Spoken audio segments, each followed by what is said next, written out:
Na kichwa cha somo kutoka kwa mchungaji Chris ya Kilome kinasema ulihifadhi kusudi lake daima. Mstari wa ufunguzi unatoka katika Samueli wa pili 15:31.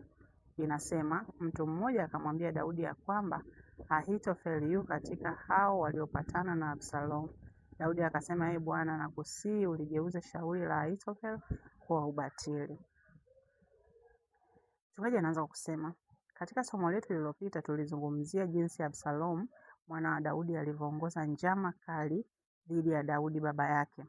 Ahithofeli aliheshimiwa sana kama mtu aliyezungumza kutoka kwa Mungu, lakini alijiunga na kambi ya Absalom, akiimarisha njama zaidi dhidi ya Daudi. Matokeo yake, Daudi alimwomba Bwana abadilishe hekima ya Ahithofeli kwa upumbavu.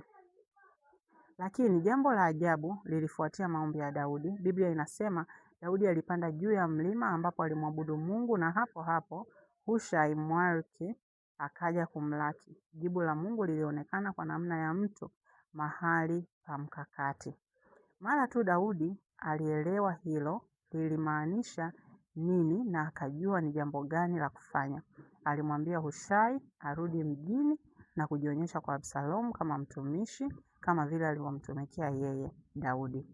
Kusudi lilikuwa ni wazi. Hushai angekuwa mahali ambapo angeweza kupinga na kushinda shauri la Ahithofeli kutokea ndani ya kambi ya Absalom. Mchungaji anaendelea, hii ni picha ya kuvutia ya jinsi Mungu anavyohifadhi kusudi lake. Hata wakati mikakati ya kishetani inapoibuka kupitia washauri wenye hila, Mungu ana watu wake wenyewe, vyombo vyake vya hekima na haki ambayo inaweza kuvuruga na kubomoa mipango hiyo. Kwa hiyo, ikiwa wewe ni kiongozi, ni muhimu kujua ni watu wa aina gani walioko katika baraza lako la mawaziri au walio karibu nawe katika mzunguko wako wa uongozi. Wale wanaweza kufika na wanaweza kushawishi maamuzi yako. Lazima wawe ni wale wanaosimama kama sauti za haki na kweli. Wale watakaosababisha kusudi la Mungu kutawala na kuendelea kushinda katika ulimwengu wetu. Na mwisho mchungaji anamaliza kwa kusema Mungu katika hekima yake huwa na Hushai wake miongoni mwa viongozi wa mataifa, wanaume na wanawake wakiwa wamepewa nafasi na Roho ili kupinga mashauri mabaya na kuhakikisha kwamba mapenzi ya Mungu yanatimizwa.